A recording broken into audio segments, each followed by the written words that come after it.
We're happy to welcome to our program Senator Mike Lee from Utah, going to bring us up to date on his effort here to lead the Republican Party in the Senate to attempting to defund Obamacare. Senator, welcome. Great to have you here.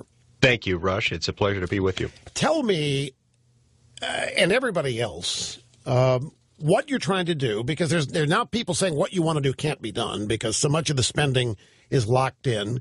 I've read, no, that's not true.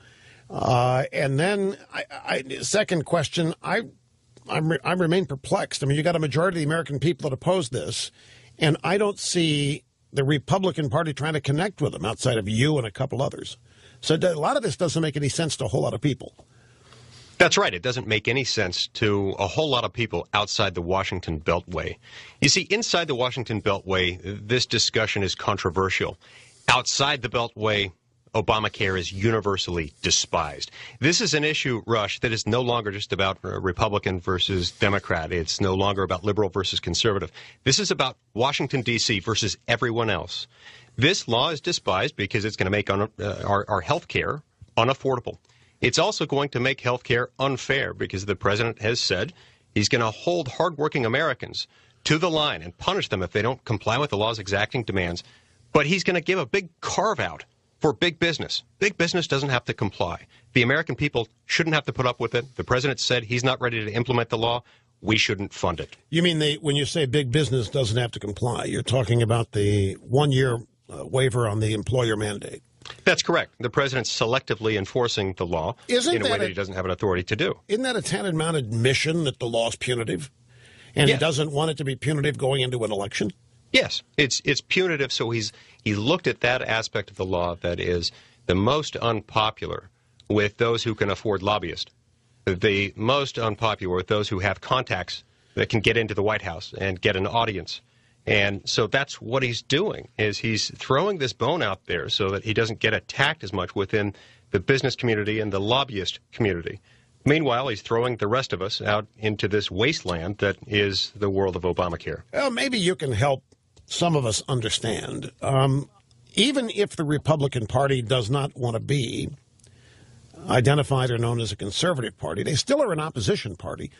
I don't understand why they're not even if they believe that what you want to do can't be done, why not make a stand? Why not stand up and say, this is who we are, this is what we're for, this is why this is bad, this is why we want to repeal it for you. There's a majority of the American people waiting to be connected with.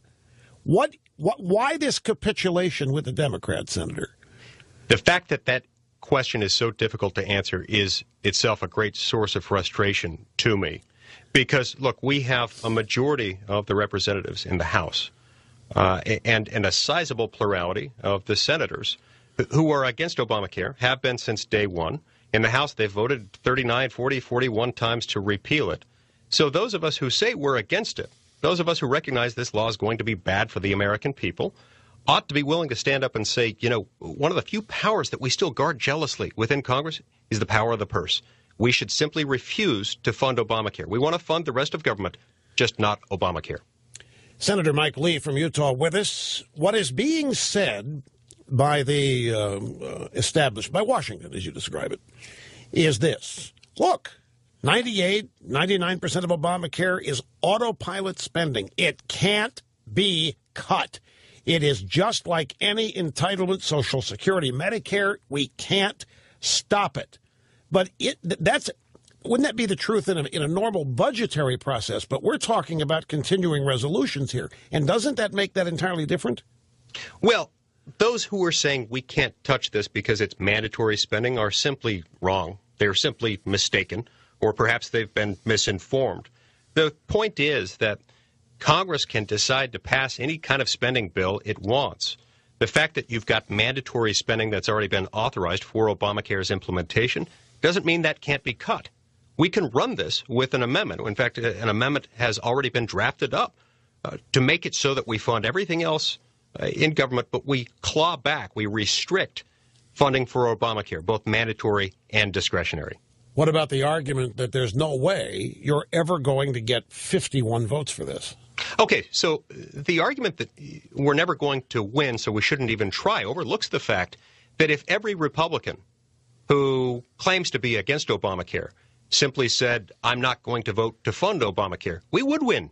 There would be no way that you could fund Obamacare unless you got some Republicans in the House and some Republicans in the Senate to vote for it. And so that's why we're encouraging people to get behind this effort, to communicate with their congressmen and their senators, and to say, please don't do this. And people can find out who is where on this position at a website we set up for this purpose.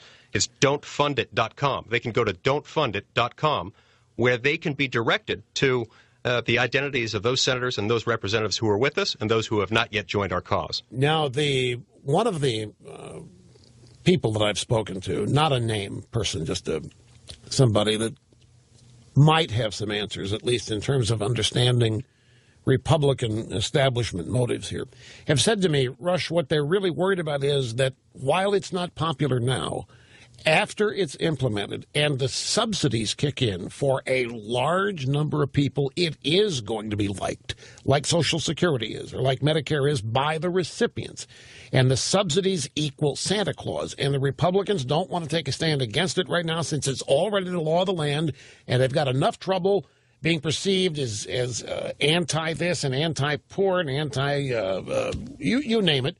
So they don't want to be on record as opposing subsidies or help for people who need it because it isn't going to help them. And they're worried that somewhere down the line, public opinion on this is going to shift and people are going to end up liking it.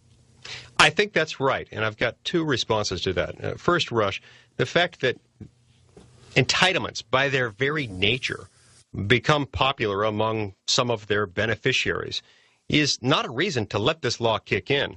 It's a reason to stop it, because what we discover about entitlements, Rush, is that once they're in place, they're almost impossible to get rid of. You got death, you got taxes, and you've got entitlements. So it's better to stop this thing before it kicks in, before it starts, buying some loyalty among those who will never let it go away, than it would be to let it kick in and just hope and expect we can repeal it later. That becomes much more difficult. The other thing to remember on this point that this was a law supposedly passed by, democratically elected Congress, well, in a sense that's true, but we have to remember, Rush, that it's been amended now 4 times.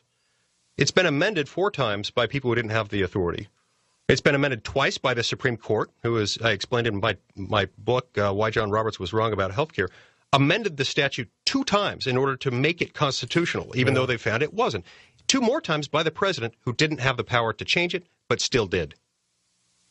Well, here's the problem a lot of Republican voters have, and people that want to vote Republican. The thinking that people are going to end up liking it, so we don't want to be seen as opposing it. Even if they don't like it now, they might down the line. A lot of people, Senator, you might be among them, think that the country, I don't want to put words in your mouth, that we're hanging by a thread here, that this country's in the midst of a purposeful transformation that makes government not just the center of everybody's life, but essential. And and people do not want that to happen. And they've always thought the Republican Party stood against that.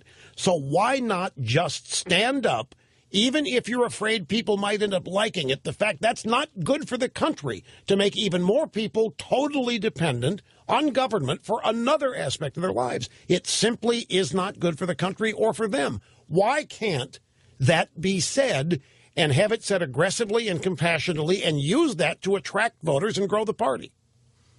The biggest single reason why that's not being said at this point is because we don't yet have enough members of Congress in the House and in the Senate who have seen the electoral benefits, the political benefits that will come from making the right policy choice.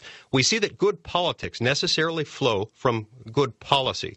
The right policy here is to stop this horrible law before it steps in and makes life worse for nearly all Americans, for the vast majority of Americans. If we undertake the right policy, which is to stop Obamacare by any means possible, then we will benefit as a party, because that's what the American people elected us to do. By the same token, if we don't do that, we're in huge trouble as a party, because we were put into power in the House of Representatives after the 2010 election because of Obamacare. We were put into power to stop Obamacare. Exactly. That's the whole point. The 2010 midterms, and Obama is out campaigning today, trying to sell Obama, which is already the law of the land. Why is he doing that? Because he doesn't want to repeat in 2014 of what happened in 2010. They want to win the House. And there's no pushback, Senator, other than you. And who can you give me some other names that have joined you in this? Sure. So in the Senate, we've got a number of people who have joined. I was pleased to be joined by Marco Rubio, by Ted Cruz, by Rand Paul, John Thune, Mike Enzi. We have Chuck Grassley on there as well. Mike Crapo, a Republican senator from Idaho, just joined yesterday. He's our latest addition. We've got a total of 13. We've got about 70 in the House that have signed a similar pledge, and we're building these numbers every day. We're building because as people become aware of this effort, they will get there. We've also got Mike Enzi, and we also have Jeff Chiesa from New Jersey. I was just told by my staff that within the last day or so, the House of Representatives has risen to the level of about 100. There are 100 members of the House of Representatives who are now joined with us. And these numbers are building every single day because the American people are speaking out. Yeah, we have Senator Mike Lee from Utah with us. He's in studio, not actually on the phone, which is why it doesn't sound like he's on the phone. Senator, another argument that is made is the dreaded government shutdown argument, that you can't get where you want to go in the continuing resolution fight without a government shutdown. And then they say, look at what happened in 95. We got killed.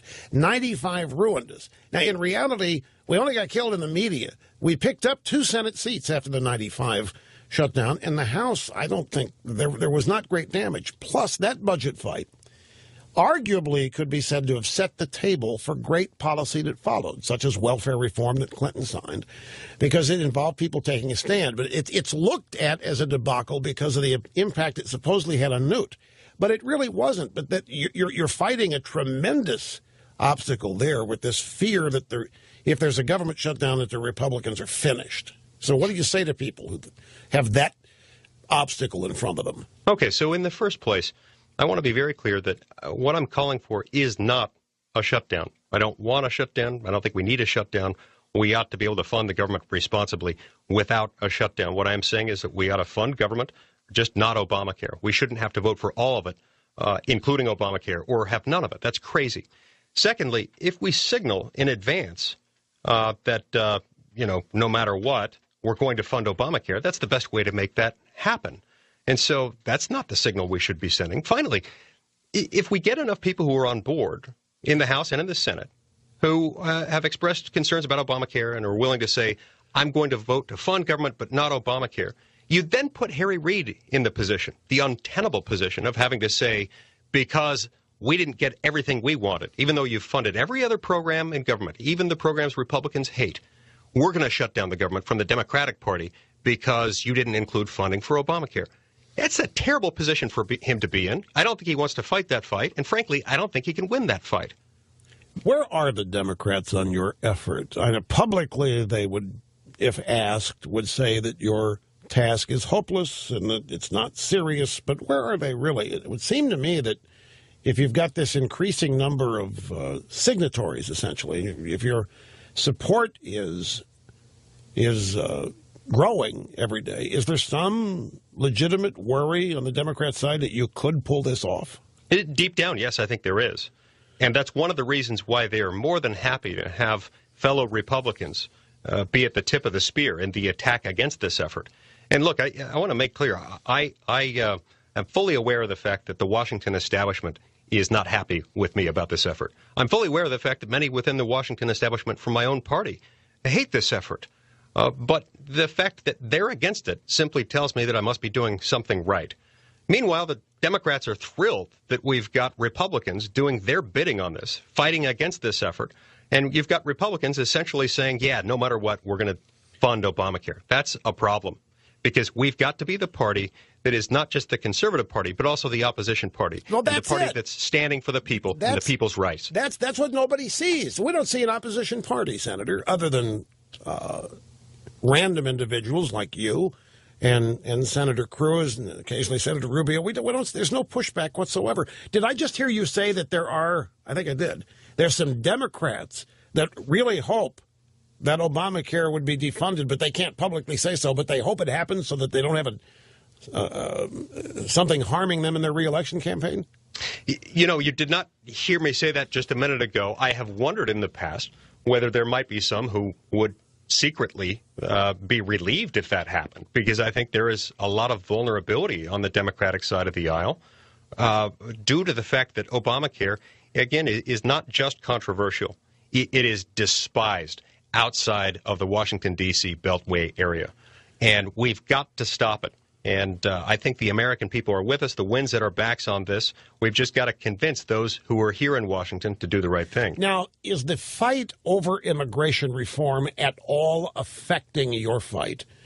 Because it's much the same. There are some Republicans that are under pressure here to fight the amnesty or pathway to citizenship mode. Is that overlapping, or is that of no concern to you right now as it relates to Obamacare?